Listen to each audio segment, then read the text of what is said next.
Дивіться, в 2016 році було прийнято рішення по 3 населених пунктах: Петрівська, Станиця Луганська і Золоте. Розведення по цих пунктах показало те, що я тільки що задекларував. Покидати окремі позиції треба лише міняючи контроль над ними, бо там є водозабори, є газорозподільчі системи, є енергетичні блоки, є просто транспортні мережі, які на контроль над якими не можна опускати. Для чого робилися ці 3 населені пункти? Щоб подивитися, а які наслідки можуть бути від цього. І тому те, що я кажу, це як урок з того, що було зроблено, що треба враховувати. На сьогоднішній день ця процедура йде тільки по Станиці Луганській. Скільки виникає проблем?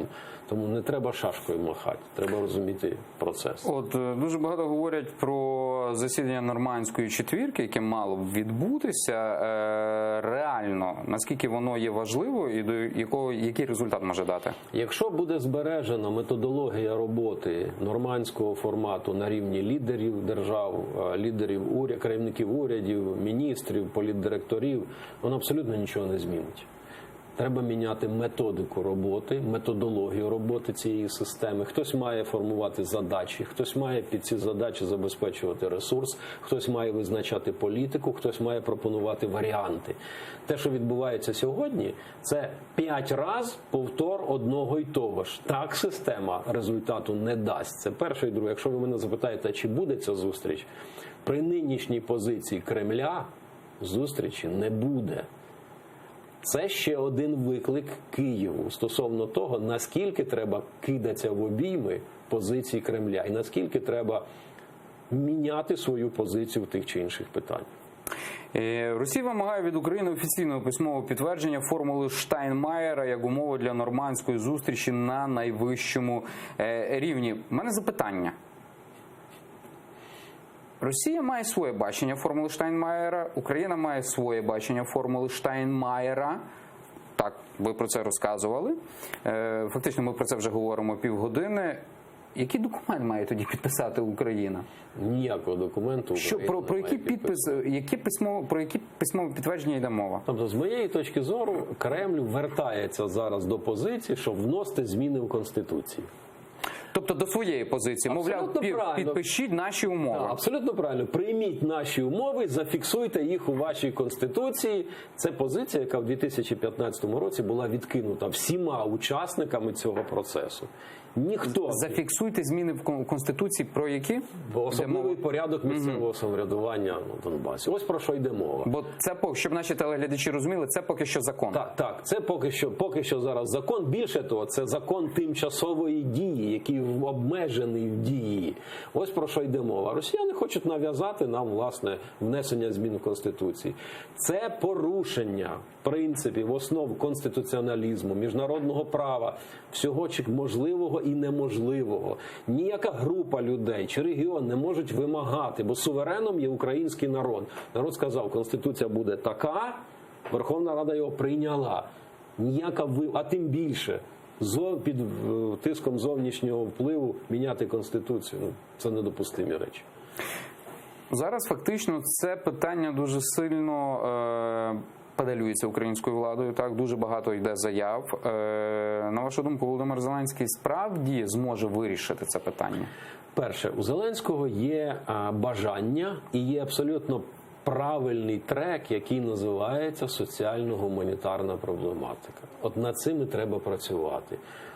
У цій війні у українців є союзник. Це українці, які живуть на Донбасі, це українці і татари, які живуть в Криму. Ось союзник. Росія не є в цьому випадку союзником. Росія все буде робити для того, щоб пакостити Україні, навіть використовуючи там періодичне замирення, чи виведення зброї, чи виведення військ і так далі. От коли ми говоримо про Володимира Зеленського, то історик Ніл Фергюсон, так, він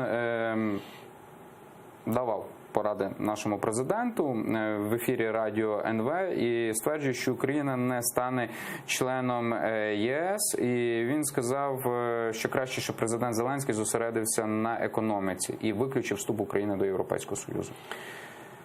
Перша позиція... І що Зеленський не виправдає очікувань.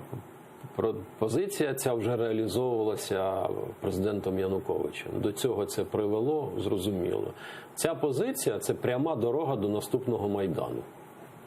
І про що йде мова? Мова йде про те, що суспільство цього не прийме. Суспільство визначило орієнтир до європейських цінностей, воно не прийме барахтання у постсовковому режимі. Це перший момент.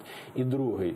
Мене дуже турбує те, що, починаючи від Фергюсона, закінчуючи багатьма сьогодні, Україну вертають у російський дискурс. Нав'язують зміст періоду періоду Януковича. Це дуже небезпечна річ. Бо що ви маєте на увазі? Конкретизуйте. Мова йде про те, що от зараз знов з'являються речі, що там влада не повинна орієнтуватися на європейські цінності, що Європа там нас не чекає. Зверніть увагу, це махави дали, а що там нідерландці, вони голосували за те, щоб росіян вернуть так же з питання повернулося. А Україні треба не організаційне знаходження, не формальне знаходження в Європейському Союзі. Україні треба цінності, які сповідують європейські країни, європейське суспільство. І тому оці всі речі, ви туди не ходіть, бо у вас є проблема. Якщо ми зараз розвернемо глоблі знову і будемо казати, що повернувшись і телефонуючи в Москву, ми вирішимо економічні питання, ми і економічні питання не вирішимо, і політично себе напастимо. А ще точніше, ми дуже швидко будемо вирішувати питання цілісності України як проблему номер один. Тому треба припинити прислуховуватися до тих, хто співає, іноді просто переказує наратив, нав'язаний Росією.